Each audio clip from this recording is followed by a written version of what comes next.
740 The Game. Let's spend some time with Orlando Sentinel movie critic Roger Moore at the movies. Frankly, my dear, I don't give a damn. Good production quality, guys. Frankly, my dear, on Open Mic. Friday morning here on Open Mic on 740 The Game. Time to go to the movies. Bow, bow. Yes, we're going to the movies with Roger Moore, the best movie critic in the business and a man who once personally interviewed Jimmy Buffett. He's funny. He's edgy. He's clever. He is our Roger Moore. You can read all of his stuff, including his wildly popular Frankly My Dear blog at orlandosentinel.com, one of the most well-read blogs at the Sentinel website. Roger, thanks for joining us. Good morning, boys. All right, Roger, tell me if I'm wrong here. You're wrong. Well, yeah, sound like my wife. Wrong. Raj, let me ask you this. Are we off to a slow start in the movies this year? Yeah, this year has been very poorly attended, and the movies that have come out thus far have not given anybody a reason to get up off the couch and abandon March Madness, for instance, this weekend. It's been a real weak start. Usually there's a January hit that comes out of nowhere. Usually there's a couple of Oscar contenders that do pretty well, and the Oscar contenders this year were smaller films, and some of them cleared $100 million, which is very impressive, but they had to stay in theaters 3 months to do that. So the new films, such as Drive Angry, which was okay, completely bombed. There have been 3 cartoons as of this weekend, 3 cartoons that have opened for kids, and one of them did really well, Rango, last weekend, but the others have kind of just sort of sat there. And none of these films are anything anybody's going to be talking about a month from now, because there's just nothing that's come out this year thus far that's impressed anybody. Raj, is there anything to the theory that the more and more we progress with technology and the more and more that people are on Facebook and internet and Google and all of this stuff, and that they just don't watch as many movies? Yeah, that's some of it. I mean, one of the Hollywood's ongoing concerns is losing that youth audience.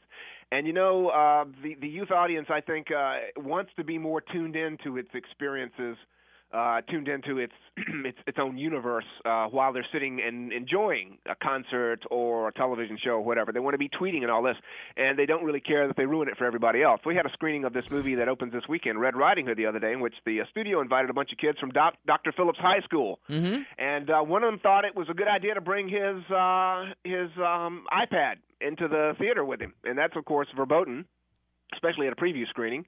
And then the little tool had the temerity to get his nose all bent out of joint when I said, no, that's not done here. And, you know, I don't, what do you do? I mean, I don't know Dr. Phillips High School. I mean, they're bad parents everywhere, but if you don't teach your kids to respect other people's space a little bit, and if you don't teach them that lighting up a gigantic screen in the middle of a pitch-black movie theater is distracting to everybody around you, I mean, you haven't really been doing your job. So, Raj, the kid got indignant when you told him he couldn't have his iPad in the movie theater? You know, he got his nose bent out of joint because his teacher came over and told him he'd been told not to do that, and he'd done it anyway. And, you know, he sent me a snotty note by email later, and under an assumed name, by the way. So, Kevin, if you're listening, get bent. Yeah, I mean, it's people abandon the movie-going. Older audiences abandon it because they think the theater is either too expensive, which it's not going to be as cheap as it was when you were a kid, mm-hmm. and because of the quality of the experience in the theater is not what it was 20 years ago. I mean, it's just people are more unruly. You start first with people getting into the habit of talking back at the screen the way they do at home watching TV, mm-hmm. and that started happening in the 70s and 80s, and then, you know, now it's like I want to be able to deal with my cell phone all the way through the movie, and it's how I, you know, tell time. I don't have a watch. I use the phone, so I pop that out, and if you're sitting there really engrossed in a scene, seeing that little screen, which is actually getting bigger and bigger, pop up 5 rows in front of you, you're taken out of the movie, and you can't lose yourself in the experience, and kids don't seem to see anything wrong with that. Speaking with Orlando Sentinel movie critic Roger Moore here, Open Mic on 740 The Game. So I know this is kind of looking ahead later on to the year, but what are some of the blockbuster movies that are supposed to be big this year that people can look forward to?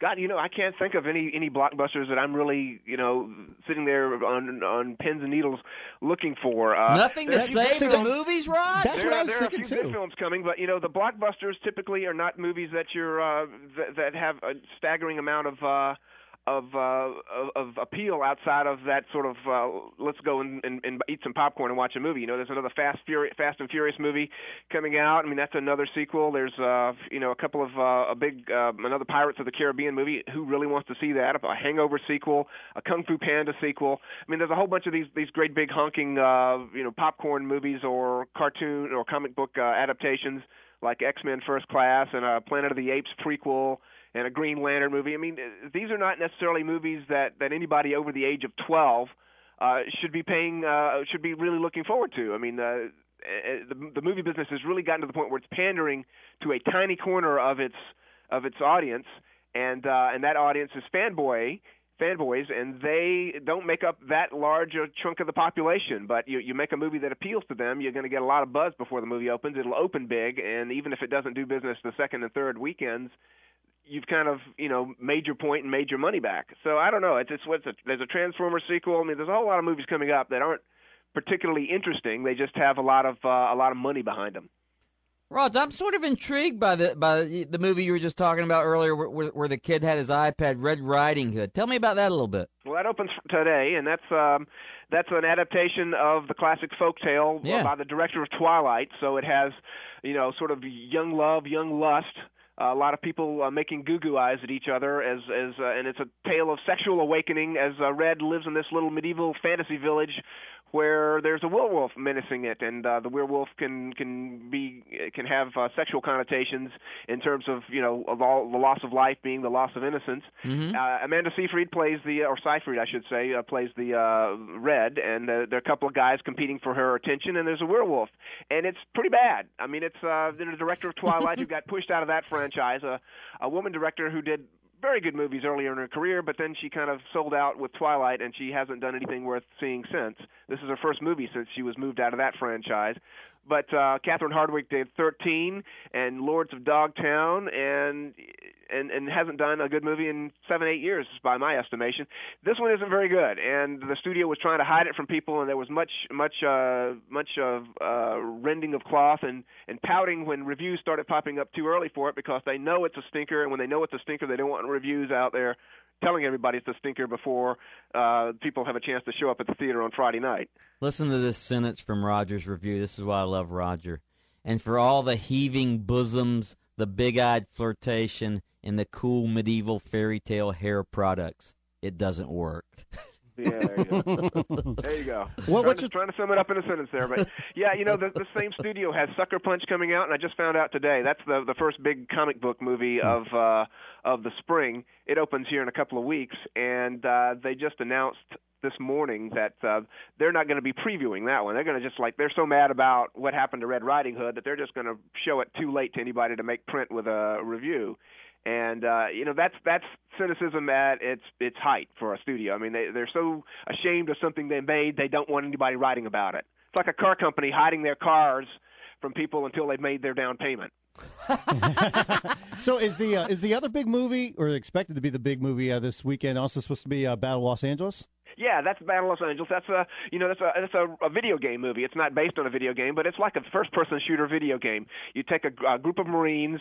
Aliens have invaded. They're landing on the beachhead in Los Angeles, in Santa Monica, and on Venice Beach, and they attack. And the military has decided that there's a zone that they're just going to bomb into oblivion. So they send Marines in there to try to get the civilians out of Santa Monica and environs.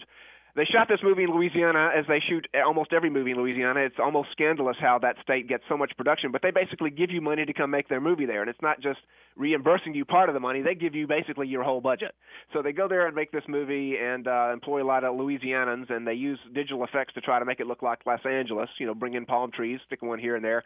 But for what it is, as a popcorn movie, Marines fighting an unknown enemy, going house to house, this foe that they can't figure out how to kill. They can't quite get get in their sights. It's not bad. I mean, it's almost a page turner if you want to compare it to a beach novel. Rod, when you're writing movie reviews, I've always wondered this: how do you write your review without giving away the story? I mean, You want to stop at like maybe the halfway point in the film. Let it introduce what it's going to introduce, and if there's a big reveal as in terms of a guest actor or something like that coming up in the third act, the last 30-45 minutes, you don't reveal that, and you basically lay out what they lay out, which is their pitch. The pitch is aliens invade Los Angeles, Marines go to fight them.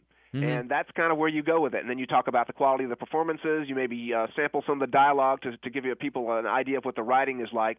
I do that. I don't see a lot of other critics doing that, but I take a lot of notes in the theater when I'm watching a movie. And movie like Battle Los Angeles, where they don't really have there's not a lot of humor to it. So I used a line like the guy says, "I wish I was in Afghanistan." Instead of Santa Monica, which is kind of what passes for foxhole humor in that movie. But it's you're trying not to give away the whole experience, even though when you pick up a lot of reviews, they do give away the whole experience, and it's not necessarily a bad thing for people to kind of know what they're going into a theater and getting themselves into. You read a typical magazine review, for instance, and they give away they'll give away the ending. Oh.